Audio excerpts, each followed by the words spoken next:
I had my first, like literally 15 minutes of fame when I was 14 years old. And that happened when I got to play a basketball game in front of a sellout crowd of 19,500 people at Madison Square Garden in New York. And I also had my name printed in the official New York Knicks game program that they sold. And I had my name announced several times over the PA system, but I can't tell you the exact number right now because that would give away the end of the story. And the reason that happened was I was going to a summer camp. It was called Camp Troopin', and the owners of the camp were friends with the management of the New York Knicks.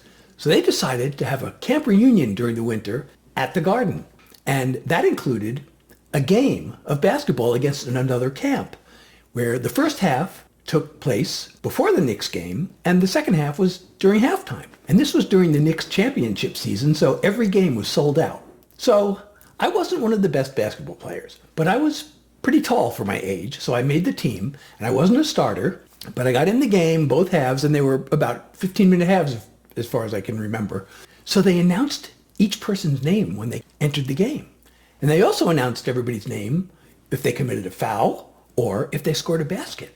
So sometime during the first half, I committed a foul, which I guess was sort of accidentally on purpose because I wanted my name announced. But what I really wanted was to score a basket. And I had many chances because I was tall and I kept getting rebounds, and that would give me like easy shots under the basket.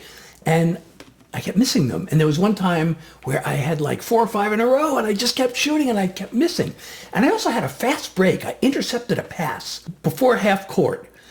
And I had to dribble all the way down the court. And it was the biggest court I'd ever played on. And I was running full speed because I didn't want the other team to catch up to me. And I was not a good dribbler.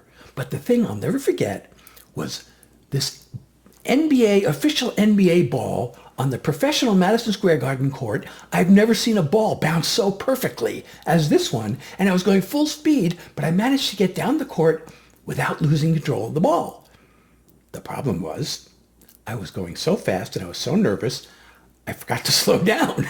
And then when I got to the basket, I didn't know the proper technique for taking a layup, so I ended up slamming the ball off the backboard and pretty much looking like an idiot. Apparently, I wasn't the only one having trouble scoring because the game was winding down and the score was like 9-8 or 10-9 or something like that.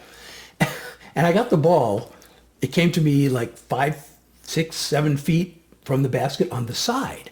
And that was not a shot I was good at yet. But I was wide open and I had to take the shot. Swish!